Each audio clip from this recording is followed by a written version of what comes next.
Welcome students, welcome to বদমাস YouTube channel. আমি Amit sir. কয়েকদিনের মধ্যেই তোমাদের এসএসসি জিডির পরীক্ষা হতে চলেছে। তারই কিছু সম্ভাব্য প্রশ্ন নিয়ে আজকে এসেছি। এই ধরনের প্রশ্নগুলো বিগত দিনে এসেছে এবং আগামী দিনেও আসতে চলেছে। চলো আমরা দেখে নিই সেসব প্রশ্নগুলো আমরা পরীক্ষার হলে গিয়ে কী করে সলভ করব। অনেক প্রশ্ন এদের মধ্যে আমাদের চেনাই হবে, আগেও পড়েছি, কিন্তু পরীক্ষার হলের দ্রুত করার জন্য আমরা কি অ্যাপ্রোচ নেব। যদি A:B equal to 2:3, B:C equal to 9:7, C:D equal to 14:15, কি চাইছে আমাদের কাছে? A:2, B:2, C:D আমরা করার সময় কি করে করতাম আগে? আমরা তাকে এই ৩টে লাইনে ভেঙে নিতাম। যেমন A:B লিখতাম আমরা 2:3, B:C তার নিচে লিখতাম B এর জায়গাতে কত? 9:7, আর C:D লিখতাম আমরা 14:15। কোথায় লিখতাম? না এই সি এবং এই ডিতে। এবার আমরা কি করতাম? এবার আমরা করতাম এই যে ৩টে লাইন হয়েছে, তার প্রতিটা লাইনেই ২টো করে ঘর আছে, ২টো করে ফাঁকা আছে। আমরা কি করতাম? না তার পাশের নাম্বার দিয়ে ভর্তি করে দিতাম। এই যে পাশের নাম্বার নিয়ে ভর্তি করে দিয়েছি ৩, ৩, আর এর পাশে আছে ৭, আর এর পাশে আছে ৯। একইভাবে তোমরা বুঝতেই পারছো যে এই লাস্ট লাইনে এটা হতো 14 আর তার পাশেও আবার 14। তারপরে কি করতাম? না কলাম অনুযায়ী আমরা গিয়ে কি করতাম? গুণ করতাম, এবং গুণ করার আগেও অনেকে ছোটও করে নিত।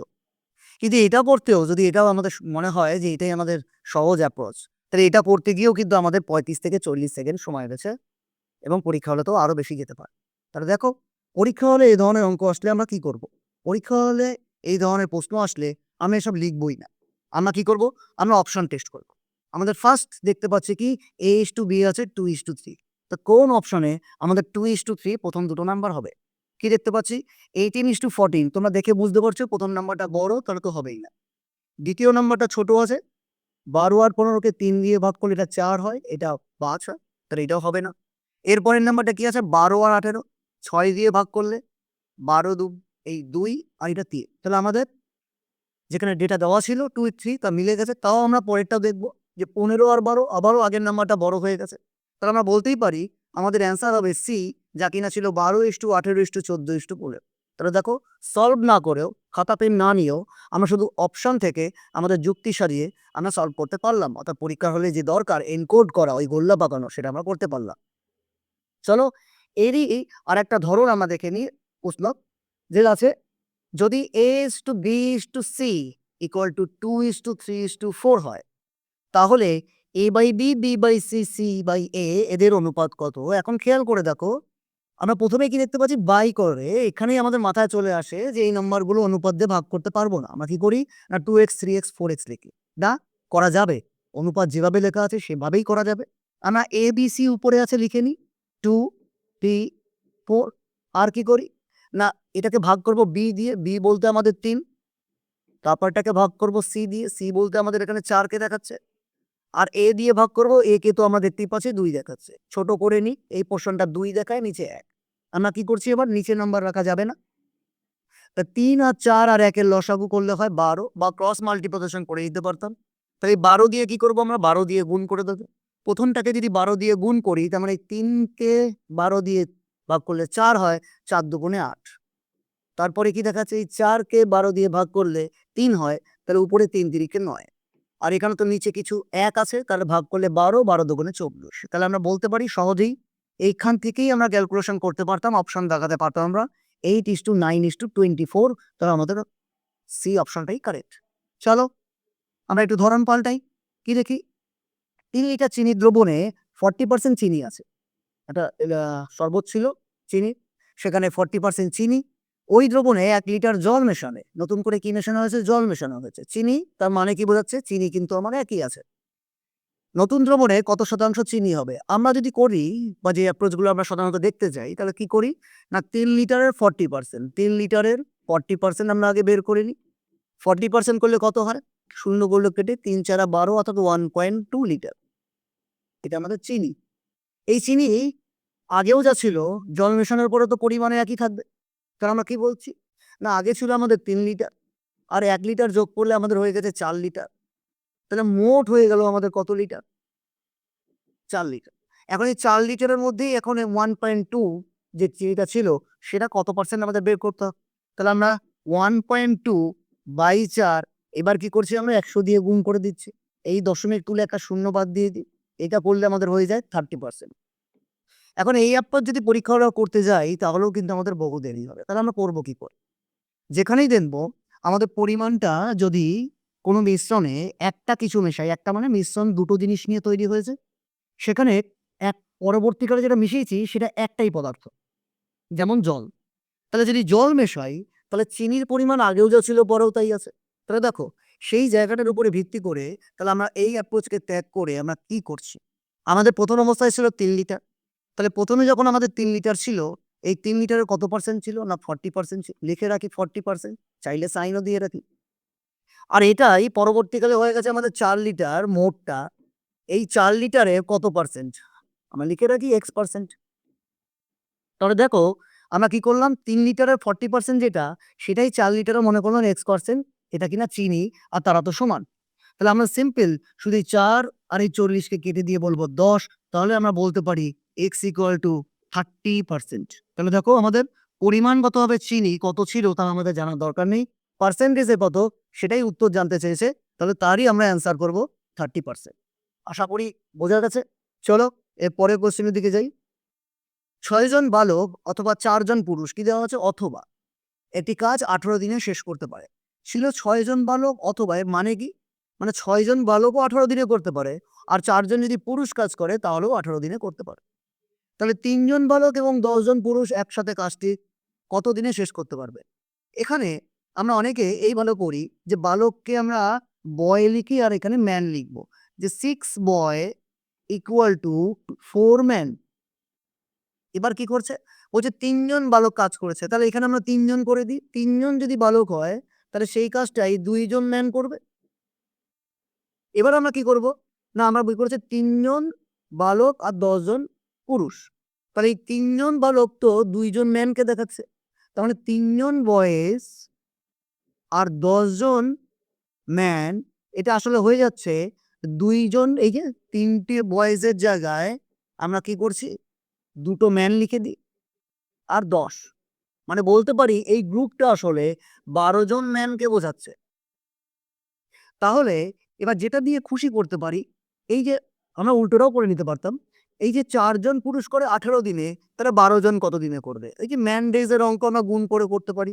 যে ৪ জন ম্যান কত দিনে করছে? ১৮ দিনে, = X জন ম্যান কত দিনে করছে? না ১২ দিনে। তাহলে কাটলে দেখা যায় এটা ৩, আর এই ৩ কাটলে দেখা যায় ৬। তাহলে আমরা উত্তর বলতে পারি ৬। কিন্তু পরীক্ষার হলে এই যে বয়েজের এই বয়েজের যেকোনো একটা দিক মিলে গেছে। এটা তো নাও মিলতে পারত। বলতে তো পারত ৬ জনের জায়গায় ৭ জন বয়েজ আছে। আর সেখানে হয়ে গেছে আমাদের ৩ জন বয়েজ কাজ করবে। তাহলে কি আমরা ভগ্নাংশ নিয়ে গিয়ে এইভাবে কাজ করব? তখন তো অনেক বড় হয়ে যাবে। তাহলে দেখো পরীক্ষা হলে কি অ্যাপ্রোচ থাকবে? পরীক্ষার হলে আমাদের অ্যাপ্রোচ থাকবে এই ভাষা যখন থাকবে অথবা এবং এই যে অথবা, অথবা কি বলতে পারি আমরা? অথবা আছে এবং আছে। আমরা করব কি and by or, মানে এবং by অথবা। ব্যাস, আমাদের আর কিছু করার প্রয়োজন নেই। কি করছি আমরা? মোট দিন আমাদের ১৮। আমরা কি করছি?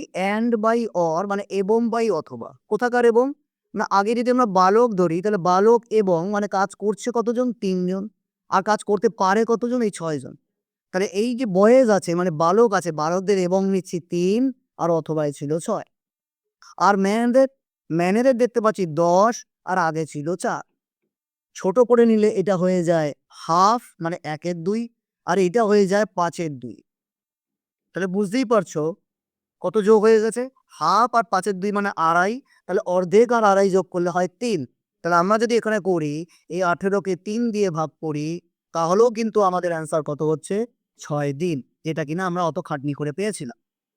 এবার দেখো তাহলে মনে রাখবো কি? and by or বা অথবা এবং থাকলে, অথবা ও এবং থাকলে আমরা এইভাবে এবং by অথবা এই ফর্মুলার মতো ইউজ করতে পারি। তাহলে কিন্তু আমাদের সময় খুবই কম লাগবে, ১০ থেকে ১২ সেকেন্ড। চলো এর পরের কোশ্চেনে চলে যাই। এর পরের কোশ্চেনে কি করেছে? এটা প্রফিট এন্ড লসের অঙ্ক। আমরা সাধারণত প্রফিট এন্ড লসের অঙ্ক কি অভ্যাস? না পার্সেন্টেজে। ফলে আমরা মুখস্থ করে রাখি। কিভাবে মুখস্থ করে রাখি? যে 100/100 প্লাস 10% প্রফিট, মানে 100 প্লাস 10। কিন্তু যখন আমাদের অঙ্কটা ভগ্নাংশ দিয়েছে, ব্যাস আমাদের তখনই হয়ে যায় সমস্যা। আর সমস্যার সময় গিয়ে কি করি, আমরা এক্স ধরে ফেলি। আমরা কি করি না, আমাদের ক্রয় মূল্যকে এক্স ধরি, তারপরে গিয়ে তার লাভ হয়েছে x/10, সেটাকে যোগ করি, ফলে আমাদের অনেক বড় হয়ে যায়।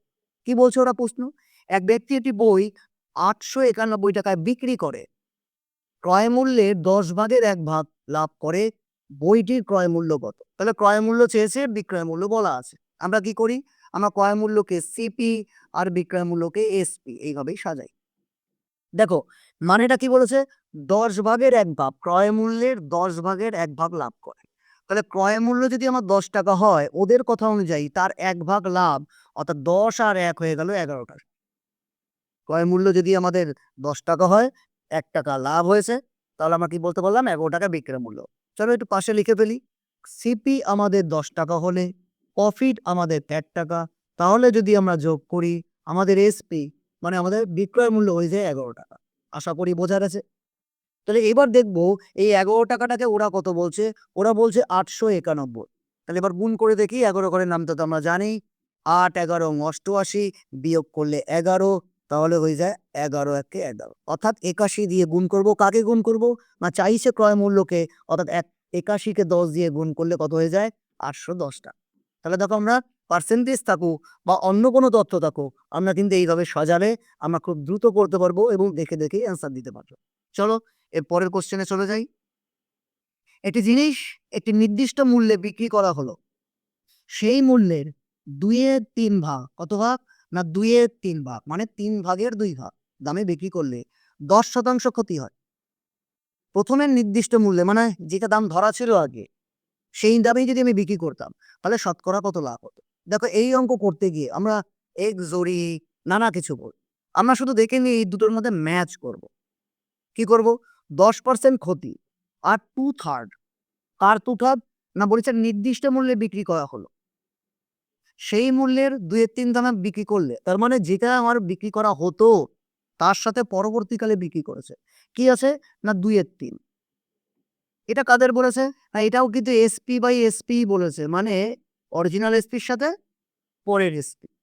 আর একদিকে মিল করছি, কি করছে, আর একদিকে মিল করে দিচ্ছি, বলছে 10% ক্ষতি হয়েছে। 10% ক্ষতি মানে কি, এই যে পরের বিক্রিটা সেটা S1, আর কি করছে বলছে কস্ট প্রাইসের সাথে। ক্ষতি মানে কিসের উপরে তুলনা হবে, কস্ট প্রাইসের সাথে। 10% ক্ষতি করেছে, মানে 100 টাকা যদি তার কস্ট প্রাইস হতো, তাহলে 90 টাকায় সে বিক্রি করতো। আমরা একে অনুপাতও সাজাতে পারতাম। তাহলে এই এসপিটা আসলে 2 না, আসলে কত পার্সেন্ট দিছে, 90। তাহলে 2টাকে আমি 90 বানাবো কত দিয়ে গুণ করে, না 45 দিয়ে গুণ করে। তাহলে নিচেরটাও নিশ্চয়ই 45 দিয়ে গুণ করতে হয়। তাহলে দেখতে পাচ্ছি এটা 45 দুগুণে 90, নিচেরটা হয়ে গেছে 135। তাহলে এবার ভেবে দেখো, সিপি যখন আমার 100, তখন আমার অরিজিনাল যে সেল প্রাইস ছিল সে দেখাচ্ছে 135। তার মানে আমরা খুব সহজেই বলতে পারি, আমরা যদি আমাদের প্রথমের দামে নির্দিষ্ট যে দাম ছিল তাতে বিক্রি করি, তাহলে 35% লাভ হবে। এটা আমরা কি করতে পারি, আমরা এইভাবে না লিখে আমরা অনুপাত আকারেও লিখতে পারি। আশা করি বোঝা গেছে যে এই কোশ্চেনটা কেন 90 করলাম, না ওই 90% বিক্রি হয়েছে তার জন্য। চলো এর পরের কোশ্চেনে চলে যাই। একটি চেয়ার 720 টাকাতে বিক্রি করে এক দোকানদার 25% ক্ষতি হয়। চেয়ারটি কত দামে বিক্রি করলে তার 25% লাভ হবে? দুটোই বিক্রয় মূল্য বলেছে, অর্থাৎ আগেরটাও বিক্রয় মূল্য বলেছে, ক্রয় মূল্যের কথা বলাই নেই। এখন যেহেতু ক্রয় মূল্যের কথা বলা নেই, আমরা ক্রয় মূল্যের কিন্তু প্রয়োজনও নেই। তার কারণ এইটা যদি আমরা করতে যাই, এই 720 টাকাকে আমরা 25% ক্ষতি বলে 75 বলছি, তারপরে তার ক্রয় মূল্য বের করছি, তারপরে গিয়ে করছি, তাহলে আমাদের সেই আবার লেন্দি প্রসেস আবার বড় হয়ে যাচ্ছে। তাহলে আমরা কি করি দেখি, আমাদের প্রথম অবস্থায় যে বিক্রিটা আছে সেটা 25% ক্ষতি বলেছে। তাহলে প্রথম বিক্রি, অর্থাৎ আমাদের সিপি যদি 100 হয়, তাহলে প্রথম যে বিক্রি আছে, প্রথম বিক্রি কত, প্রথম বিক্রি 100 টাকা থেকে 25 টাকা ক্ষতি মানে 75 টাকা। আর দ্বিতীয় বিক্রি কি, চাইছে 25% লাভ করতে, অর্থাৎ 100 টাকায় কস্ট প্রাইস তো আর পাল্টায়নি, ওই 100 টাকায় কেনা হলে 25% লাভ বলতে 125। তাহলে আমরা এই জায়গাটা নিশ্চয়ই বুঝতে পেরেছি। যদি আবার অরিজিনাল টাকা না, যদি প্রথম বিক্রিটা 75-এ হতো, তাহলে পরের বিক্রিটা কততে হতো, 125-এ। তাহলে ছোট করে নিই, এদের যদি ছোট করি তাহলে দেখা যায় এটা হয়ে গেল 25 দিয়ে ভাগ করলে 3, এটা 25 দিয়ে ভাগ করলে 5। তাহলে এই দুটোর মধ্যে প্রথম বিক্রিটা আমাদের বলা ছিল 720। তাহলে 720 যদি বলে কত দিয়ে গুণ করলে, 720 বলছে, কত দিয়ে গুণ করবো আমরা এটা? চলো 24 দিয়ে বা 240 দিয়ে। তাহলে 240 কে যদি 5 দিয়ে গুণ করি তাহলে আমাদের পরের বিক্রি বেরিয়ে যাবে, কত হয়ে যাবে? না 1200 টাকা। তাহলে দেখো, কস্ট প্রাইস আমরা না বের করেও আমরা কিন্তু পরের যে বিক্রি তা বের করতে পারলাম। আর আগের অঙ্কতে ওইখান থেকেই আমরা পরের প্রফিটের পার্সেন্টেজটাও জানতে পারলাম। তাহলে আজকে যেসব প্রশ্নগুলো এখানে সেট করা হয়েছে, তা এই যে চ্যাপ্টারগুলো, এগুলো হচ্ছে এসএসসি জিডির হট টপিক। অর্থাৎ এই সেই চ্যাপ্টারগুলো থেকেই সবথেকে বেশি প্রশ্ন বিগত দিনগুলোতে এসএসসি জিডিতে এসেছে। চলো আমরা পরের কোশ্চেনে যাই। কোন মূলধনের সরল সুদ মূলধনের 4/1 ভগ্নাংশ তো বলেছে, পার্সেন্টেজ বলেনি, এবং বছরের সংখ্যা ও শতকরা সুদের হারের সমান হবে। মানে যদি আমি 4 বছর ব্যাংকে টাকা রাখি তাহলে সুদের হার 4% হবে, যদি আমি 6 বছর রাখি তাহলে 6% হবে। এরকম ধরনের প্রশ্ন থাকবে এবং এই প্রশ্ন এইভাবেই থাকবে, এর বাইরে আর হবে না। অর্থাৎ এর কোনো ভ্যারাইটি হবে না। হলে কি হতে পারে, এই ভগ্নাংশের জায়গায় এই যে 4/1 আছে, এই জায়গাটা পার্সেন্টেজ বলতে পারে। তাহলে আমরা একটু লক্ষ্য করব, শুধু ভগ্নাংশ আছে না পার্সেন্টেজ আছে। যদি ভগ্নাংশ থাকে তাকে পার্সেন্টেজ অর্থাৎ শতাংশতে কনভার্ট করব। কি করে? আমাদের কি আছে না 4/1 মানে 1/4, এটা তো ভগ্নাংশ। একে কি করবো আমরা শতাংশে কনভার্ট করব, অর্থাৎ 100 দিয়ে গুণ করে দিলাম, হয়ে গেল শতাংশ। যদি শতাংশতে থাকে তাহলে মিটেই গেল, তাহলে তো কিছু করতে হবে না। আর কি করব, এর বর্গমূল করে দেবো, আমাদের অঙ্কের অ্যান্সার হয়ে যাবে। এই 4 দিয়ে কাটলাম 100-কে, অর্থাৎ হয়ে গেল 25। তাহলে 25-এর বর্গমূল করলে তোমরা তো জানো কি হয়, না 5 হয়। তাহলে এটা আমাদের বছরও, এটা আমাদের পার্সেন্টেজও, এটা আমাদের বছরও, এটা আমাদের 5। অ্যান্সার কি জানতে চেয়েছে? এখানে পার্সেন্টেজ চেয়েছে, তাহলে পার্সেন্টেজ অ্যান্সার। যদি বছর চাইতো তাহলে ওটাই অ্যান্সার হতো, কারণ ওরা বলে দিয়েছে বছর এবং সুদের হার সমান, নিউমেরিক্যালি ইকুয়াল, সংখ্যার দিক থেকে সমান। চলো পরের কোশ্চেনে চলে যাই। একটি শ্রেণীকক্ষে 40 জন বিদ্যার্থীর গড় বয়স 15 বছর। 20 জন নতুন বিদ্যার্থী প্রবেশ করলে গড় বয়স 0.2, আর 1 বছর না 0.2 বছর বৃদ্ধি হয়। নতুন বিদ্যার্থীদের গড় বয়স কত, নতুন যারা এসেছে। এখন আমরা এখানে যে আমাদের অ্যাপ্রোচ, ট্র্যাডিশনাল অ্যাপ্রোচ বা বেশিরভাগ ক্ষেত্রে যেগুলো করা হয়, কি না 50 জন থেকে যদি 40 জনকে বাদ দিয়ে দিই মোট বছর থেকে, তাহলেই আমাদের হয়। এবার একবার ভেবে দেখো, আমরা 50 জন মানে এই যে 40 জন আর এই যে 10 জন, এদের যোগ হয়ে কত হয়েছে, 50 জন। তাহলে 50 জন যখন ছিল তখন তাদের গড় কত ছিল, না তখন তাদের গড় ছিল 15 বছর আর 0.2, মানে 15 প্লাস 0.2, এদের যদি যোগ করি তাহলে 15.2 হয়। তাকে 50 দিয়ে আমাকে গুণ করতে হবে, কিছু একটা বেরোবে। আর কি করব, এই যে 40 জন আছে, এই 40 জনকে আমাকে কত দিয়ে গুণ করতে হবে, 15 বছর ছিল তাহলে এই 15 দিয়ে গুণ করব, কিছু একটা বেরোবে। এদের যদি বিয়োগ করি, এদের যদি বিয়োগ করি তাহলে 10 জনের বয়স থেকে যায় মোট বছর। সেই বিয়োগটা আমার আবার 10 দিয়ে ভাগ করে আমরা বলবো কিনা আমাদের বয়স ওই 10 জনের, ওই যে পরে যে 10 জনের ছিল নতুন বিদ্যার্থীদের গড় বয়স কত। দেখো এই এতগুলো গুণ, যেখানে আমার পয়েন্টও চলে এসছে, আবার 50 পয়েন্ট এসে গেলেই আমাদের মনের মধ্যে একটা ভয়। কারণ যদি ভগ্নাংশ থাকে বা দশমিক ভগ্নাংশও থাকে, যাই থাকুক, আমাদের মনের মধ্যে একটা ভয় চলে আসে। তাহলে আমরা পরীক্ষা হলে কি অ্যাপ্রোচ করবো? চলো আমরা পরীক্ষা হলের অ্যাপ্রোচের দিকে যাই। আমরা দেখে নিচ্ছি যে প্রথম যে 40 জন ছিল তাদের বয়স ছিল 15, আর পরে যে 10 জন এসেছে সে 10 জনের বয়স কি হয়েছে, না 0.2 করে বৃদ্ধি পেয়েছে। আমরা গড়ের কনসেপ্টে আমাদের ইউটিউব চ্যানেলে গড়ের অঙ্কগুলো ডিটেলসে আলোচনা করা হয়েছে। তাতে গড়ের কিভাবে গড়কে বলা হয়, তার আসল মানে কি বোঝানো আছে। তোমরা সেই ভিডিও গিয়ে গড়ের ভিডিও দেখে নিয়ে তোমরা কিন্তু আরো ক্লিয়ার হয়ে যেতে পারো। চলো, পরের যে 10 জন নতুন বিদ্যার্থী প্রবেশ করলে গড় বয়স 0.2 বছর বৃদ্ধি পায়। মানে এই যে 10 জন এসেছে তারা গড়ে তো 15 নিয়ে এসেইছে, তাহলে কি করেছে, না 0.2 করে বেশি নিয়েছে। আমরা শুধু দেখো বেশি কত আনলো। দেখো বেশি কত এনেছে, না 0.2 করে।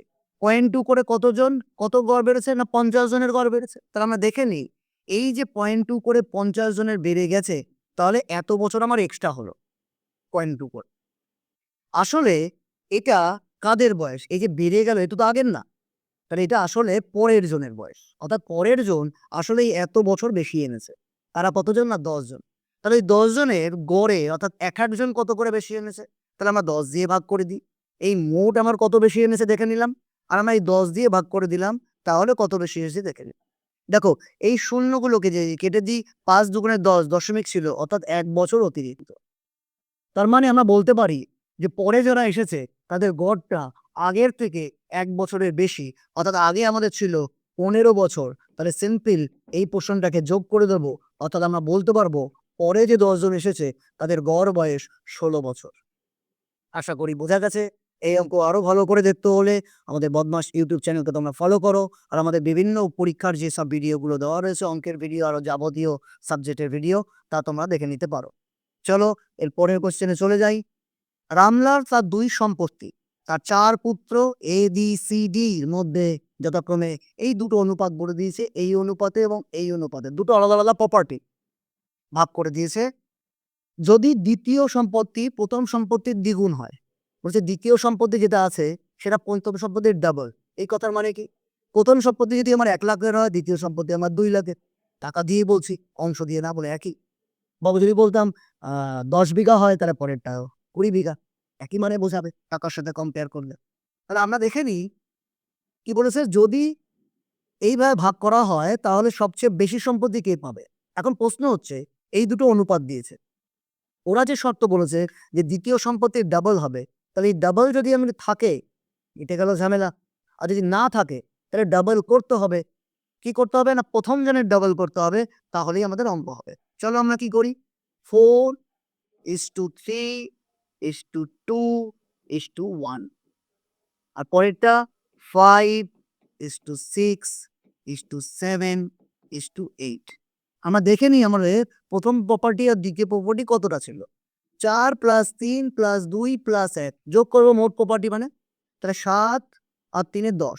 প্রথম প্রপার্টি কত দেখাচ্ছে 10, দ্বিতীয় প্রপার্টি কত দেখাচ্ছে 8 আর 7 এ 15, 15 আর 6 21, 21 আর 5 এ যোগ করলে 26। তাহলে এই দেখতে পাচ্ছি আমাদের প্রপার্টি অনুপাত রূপের যে মোট, তাতে দেখাচ্ছে প্রথম প্রপার্টিটা 10 করে, দ্বিতীয় প্রপার্টিটা 26 দেখাচ্ছে। এখন প্রশ্ন হচ্ছে ওরা তো বলেছিল দ্বিতীয় প্রপার্টিটা ডাবল, তাহলে ডাবল হলে তো 20 হওয়ার কথা। যদি প্রথমটা 10 হয় তাহলে তো পরেরটা 20 হওয়ার কথা। তাহলে তো আর হচ্ছে না, ওদের যুক্তিতে মিলছে না। ফলে আমরা আর যোগ করতে পারবো না, তাহলে আমাদের কি করতে হতো, ভগ্নাংশ করতে হতো। তাহলে এই ভগ্নাংশকে পাল্টা মানে আমরা এখানে কি করতাম, 4 এর 10 আর এখানে কত আছে 5 এর 26 যোগ করতাম, সেই ভগ্নাংশও চিনতে পারতাম না। তাহলে ফার্স্ট আমরা কি করব, আমরা এই দুটো প্রপার্টিকে সমান করে নেব। কারণ যখনই কোনো তুলনা করতে হয় তাহলে সমান করো তারপরে তুলনা করো। তাহলে সমান করার জন্য কি করব, এই দিকের নাম্বারটা উপরে গুণ করে দিই আর এই দিকের নাম্বারটা নিচে গুণ করে। এই হয়ে গেল আমার টোটাল প্রপার্টি। 10 × 26 করলে কত হয়ে যাবে 260, এইটা 26 × 10 করলে হয়ে যাবে 260। এইবার আমাদের দুটো প্রপার্টি কি হলো, সমান হয়ে গেল।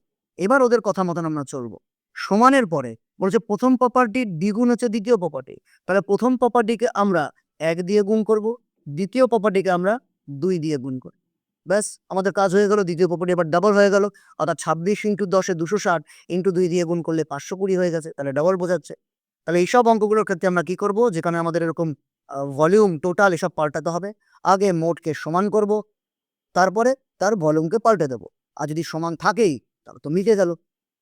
এবার কি করব, এই যে পুরো গুণটাকে আমরা এটা ছোট করে নিতে পারি, মানে 2 দিয়ে এই 26কে কাটতে পারছি, কত হয় না 13। তার মানে উপরেরটাকে আমরা 13 দিয়ে গুণ করব আর নিচেরটাকে আমরা 10 দিয়ে গুণ করব। আগে ভাববো না, আগে বসিয়ে নেব, তারপরে যদি এদের মধ্যে কাটাকাটি করা যায় তো কর। তাহলে এবার 13 দিয়ে গুণ করছি, 13 × 4 অনুপাতগুলোকে সাজিয়ে নিই। 13 × 4, 4 তেরো কত হয়ে যায় না 52 হয়ে যায়। তারপরে 3 তেরো 39 হয়ে যায়, 13 দুগুণে 26 হয়, আর 13 একে 13 হয়। এই প্রথম প্রপার্টি ভাগ হয়ে গেল। দ্বিতীয় প্রপার্টি 10 দিয়ে গুণ, দিব্যি লিখতে থাকবো 50, 60, 70, 80। এবার দুটো প্রপার্টি যোগ করে দেবো, যা হয়, যার বেশি দেখাবে তাই হবে। প্রথমটা দেখাচ্ছে 102, পরেরটা দেখাচ্ছে 99, তারপরটা দেখাচ্ছে 96, তারপরটা দেখাচ্ছে 93। তোমরা প্রথমেই এটা করার পরেই যখন যোগ করতে হবে তখনই এইসব অঙ্কগুলোতে বুঝে যাবে। তাহলে কার সব থেকে বেশি না 102, 102কে তাহলে প্রথম জন অর্থাৎ এই প্রপার্টি সব থেকে বেশি পাবে। স্ট্যান্ডার্ড অঙ্ক, স্ট্যান্ডার্ড অঙ্ক এসএসসি জিডিতে যা প্রশ্নের ধাঁচ দেখা গেছে আগের বছরে, তাহলে কিন্তু এইসব স্ট্যান্ডার্ড অঙ্কগুলো আসার প্রভূত সম্ভাবনা রয়েছে। চলো আমরা এই অঙ্কগুলোকে মিশ্রণেও ট্রান্সফার করতে পারি, মিশ্রণের অঙ্কও করতে পারি। তখন এইভাবে চাইবে যে ২ খানে শরবত ছিল এরকম ৪ টে পদার্থের, না দিয়ে ২ টোও দিতে পারত। তা দিয়ে তোমরা করো যে ২ টো গ্লাসকে মেশাবো। তা আমরা এই প্যাটার্ন ফলো করব। চলো এরপরের আমরা কোশ্চেনে চলে যাই। কোন জিনিস ২১ টাকাতে বিক্রি করলে ক্রয় মূল্যের সমান শতকরা ক্ষতি হয়। কি করলে? না ক্রয় মূল্যের সমান কি হয়? ক্ষতি হয়। জিনিসটির ক্রয় মূল্য কত ছিল? এখন এটা যদি করতে হয় তাহলে আমরা এটা করতে পারি। আমাদের X টাকা আমাদের ক্রয় মূল্য। ক্ষতিও হয়েছে X% মানে মাইনাস X টাকার X% ইকুয়াল টু আমরা কত লিখব? ২১ লিখব। এবার সলভ করতে হবে। দেখো এই সলভ করতে গেলে দ্বিঘাত সমীকরণ। তাহলে এইসব অঙ্কের ক্ষেত্রে কি করব? যেখানেই সমীকরণ আমাকে করতে হচ্ছে তা আমরা অপশন টেস্ট করব। বড় ক্যালকুলেশন হতে গেলেই আমরা কি করব? অপশন টেস্ট করব। তো এই অঙ্ক আমরা কি করব এখানে দেখে নিই। চলো এইভাবে না করে আমরা কি দেখছি? আমরা দেখছি আমাদের ২১ টাকায় অ্যান্সার আনতে হবে। তাহলে আমরা কি করি? আমরা একটা অপশন ধরি। ১ম অপশন আছে তো ১ম অপশনই ধরি। দেখছি ৩০ টাকা। এই ৩০ টাকার কত পার্সেন্ট? তাহলে ৩০% এ লিখতে হবে। তাহলে ৩০ টাকার ৩০%। দেখো মুখোমুখিও করা যায়। কত হয়? ২ টো শূন্য বাদ দিলাম ৯ টাকা। তাহলে ৩০ টাকা থেকে ৯ টাকা বাদ দিলে ঠিক আছে আমাদের ২১ টাকা। ওরা অথবা বলেছিল অন্য কিছু হতে পারে। তাহলে ৭০ টাকা। ৭০ টাকা লিখলে আমরা কি লিখবো? আমরা ৭০% লিখব। তাহলে ৭০ টাকা ৭০% মানে মুখোমুখিও করা যায়। শূন্যগুলো কাটলে ৪৯। দেখো ৩০ থেকে ৯ কে বাদ দিলেও আমাদের ২১ হয়। আর ৭০ থেকেও ৪৯ কে বাদ দিলেও আমাদের ২১ হয়। তাহলে আমরা বলতে পারি আমাদের এই অপশনটাই আমাদের ঠিক অপশন। করার সময় কি করব? যে আমরা ম্যাচ করব। ৩০ তিরিকে ৯, ৩০ থেকে ৯ বাদ। ৩ তিরিকে ৯ কেন বলছি? এটাকে মনে রাখবো ৩০ ইন্টু ৩০/100। তাহলে ২ টো শূন্য বাদ যাবে শুধু। আশা করি বোঝা গেছে। বহুবার বহু পরীক্ষাতে নানা নাম্বার দিয়ে এসছে এবং সেন্ট্রাল বোর্ডের পরীক্ষাতে তো কয়েকবার এসছে। চলো আমরা পরের কোশ্চেনে চলে যাই। পরের কোশ্চেন কি আছে? বেশ ভালো অঙ্ক। বলছে 5, 30, 22 and 47 এর প্রতিটির সাথে কত যোগ করলে নতুন সংখ্যাগুলির সমানুপাতিক হবে? যোগ করার পরে আগে না। তাহলে আমরা যদি করতে যাই যে আমরা মনে করি আমরা x যোগ করব, তাহলে আমরা এইভাবে লিখতে হয় 5 plus x divided by 13 plus x equal to 22 plus x divided by 47 plus x। এখন পরীক্ষা হলে গিয়ে সলভ করা জটিল বলবো না, পরীক্ষা হলে গিয়ে অসম্ভবই হয়ে যাবে। তাহলে আমরা করবো কি? তাহলে আবারও এই ধরনের অঙ্কগুলোর ক্ষেত্রে আমরা কি করবো? অপশন টেস্ট করবো। কি করে অপশন টেস্ট করবো? আমরা নাম্বারগুলো লিখে নিই। 5 আর কি আছে? 13। এটার সাথে সমান কাকে করব? 22 আর 47। তো মুখোমুখি আমরা করবো। কি করে করবো? প্রথমে অপশন দেখছি 2। তাহলে 2 যোগ করলাম কত? না 2 এর সাথে 5 যোগ করলাম। কত হয়? 7। একটা কিন্তু মৌলিক সংখ্যা। আর 13 র সাথে 2 যোগ করলাম কত হয়? না 13 আর 2 15। এবার দেখো এই যখনই মৌলিক সংখ্যা এসে গেছে এবং যেই মৌলিক সংখ্যাগুলোর মধ্যে ৫ বা অন্য কেউ না, ৫ হলে ভালো সংখ্যা, ৭, ১৩, ১১ তাদের তো আর ছোট করতে পারবো না। তাহলে এই অনুপাতটা আর এই অনুপাতটা আমাদের ছোট করে দেখতে হবে। তাহলে আমরা কি দেখবো? সবসময় বড় দিকের নাম্বারটায় যাবো। যে বড় দিকের নাম্বারটা থাকলে তো তাকে ছোট করে এই জায়গাতে আনতে পারবো। তাহলে বড় দিকের নাম্বারগুলোর ক্ষেত্রে যদি কখনো আমরা গিয়ে চেক করবো যে ২ যদি বসাই তাহলে ২ যোগ করলে হয়ে গেছে ২৪। আর নিচে যদি ২ যোগ করি তাহলে হয়ে গেছে ৪৯। এখন ৪৯ আর ২৪ এর মধ্যে কোনো মিলই নেই, তাহলে ছোট হবেই না। তাহলে আমরা কি করি? ৪। ৪ এর সাথে ২২ যোগ করলে হয় ২৬। আর এই ২৪ যোগ করলে হয় কত? ৫১। তাহলে ৫১, ২৬ এর মধ্যে আছে ১৩ আর ৫১ এর মধ্যে আছে ১৭। তাহলে দুটো মৌলিক সংখ্যা আছে, হবে না। এরপরে আছে ৩। দেখো ৩ যদি যোগ করি তাহলে ২২ টার সাথে ৩ যোগ করলে হয় ২৫। আর ৪৭ এর সাথে ৩ যোগ করলে হয় ৫০। তাহলে দেখো আমরা যদি ২২ এর সাথে ৩ যোগ করি আর এটার সাথে ৩ যোগ করি তাহলে হয়ে গেছে আমাদের ২৫ আর ৫০। তাহলে এরা কি বলতে পারি? হাফ।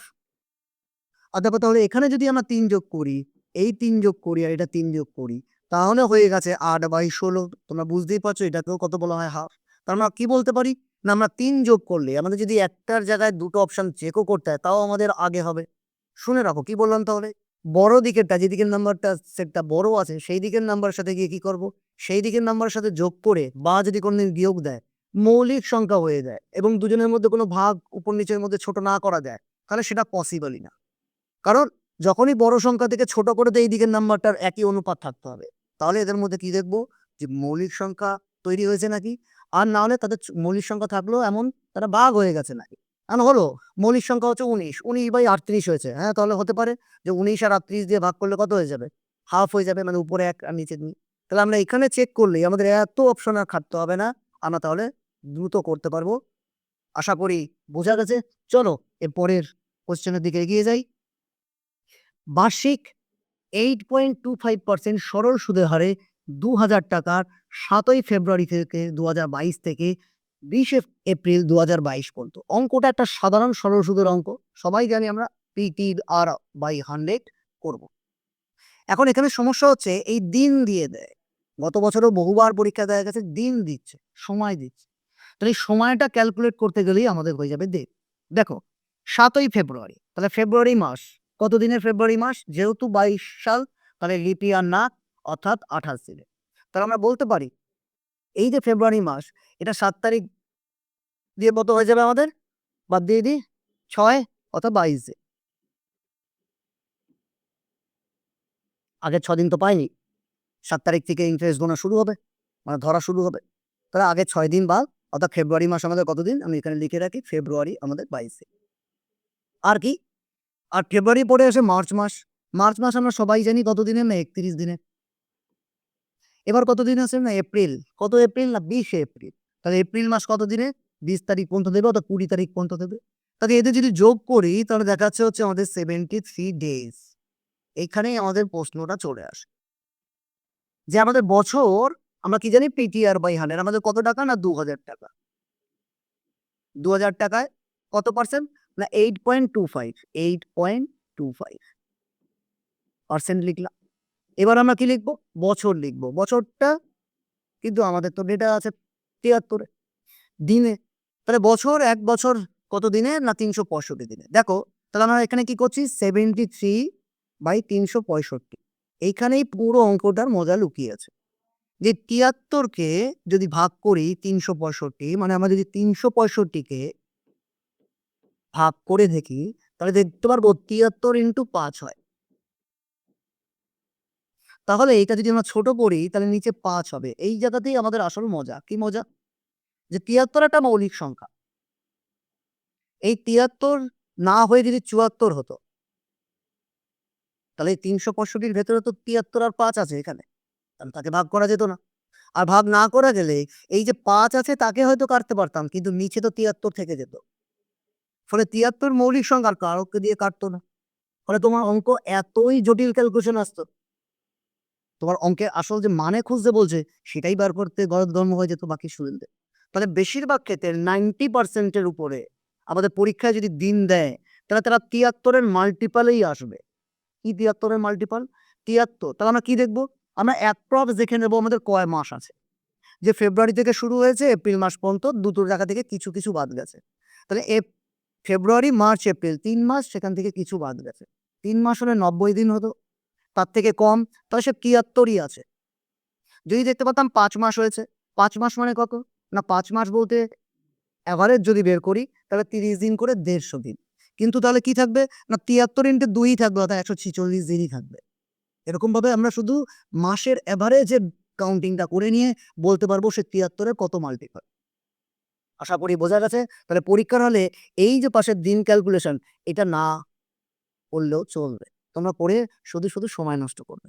চলো আমরা তাহলে এবার দেখে নিই এই শূন্যগুলোকে বাদ দিই। ১, ২, ১, ২ এই ৫ দিয়ে কেটে দিই। এই পোরশনটা ৪, ৪ ৮ ৩২ আর ২৫ পয়সাকে ৪ দিয়ে গুণ করলে ৳১। অর্থাৎ আমরা বলতে পারি ৳৩৩ হয়ে যাবে আমাদের সুদ, সরল সুদ।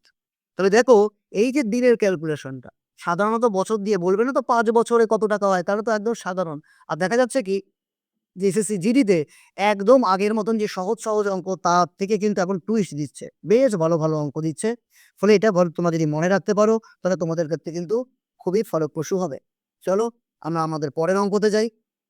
এক ব্যক্তি ৬% বার্ষিক সুদের হারে প্রতি বছর সরল সুদ পড়ছে। প্রতি বছর ৬% বার্ষিক সুদের হারে কিছু পরিমাণ টাকা ব্যাংক থেকে ধার করেন।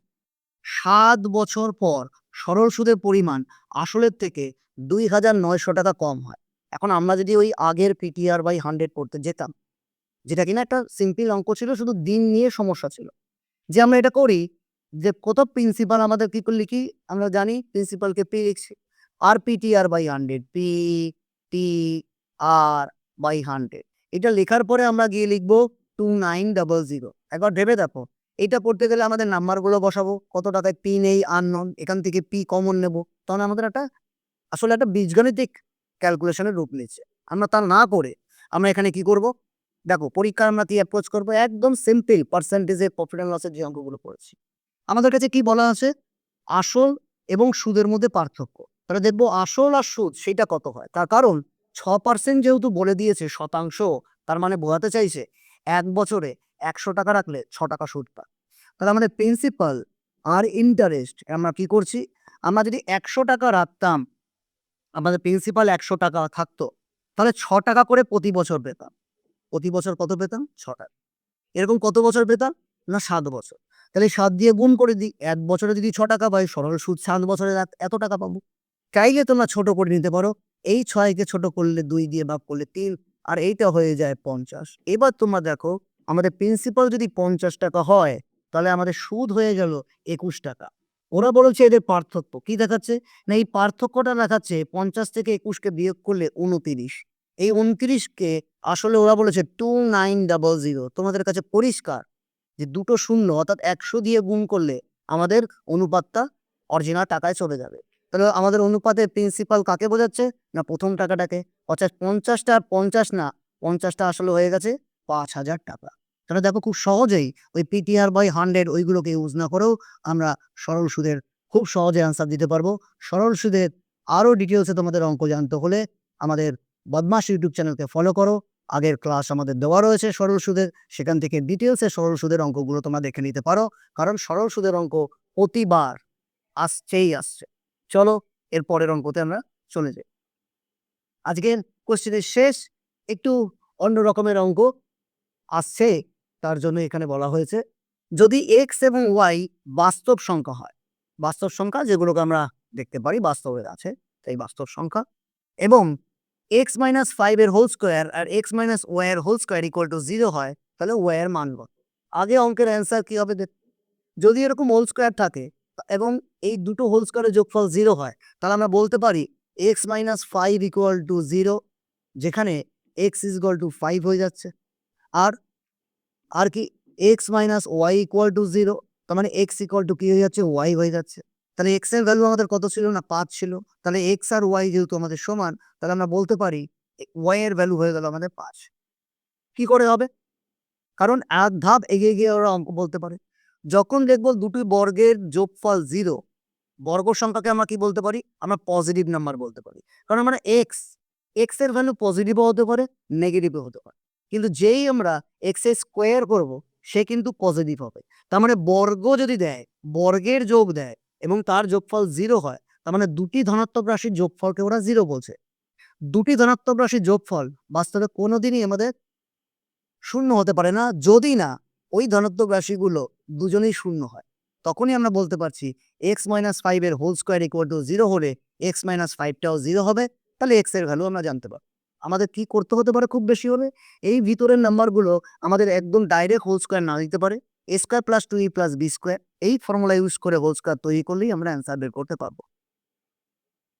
কেপি কনস্টেবলের প্রশ্ন ছিল, ফলে জিডির পরীক্ষাতে আসার প্রবলও এই ধরনের চান্স আছে। আজকে এই 15টা কোশ্চেন নিয়ে আমরা আমাদের প্র্যাকটিস সেট সাজিয়েছিলাম। আগামী দিনে আবারও আসবো। আগামী পরীক্ষাতে যাতে তোমরা খুব সহজেই অঙ্কগুলো করতে পারো এবং তোমাদের যে লক্ষ্য এসএসসি জিডি ক্র্যাক করে আমাদের বা সেনাতে অংশগ্রহণ করা, তা তোমাদের যেন সফল হয়। আজকে এই পর্যন্তই, পরবর্তী ক্লাস নিয়ে আবারও আসছি। আজকের মতন ধন্যবাদ।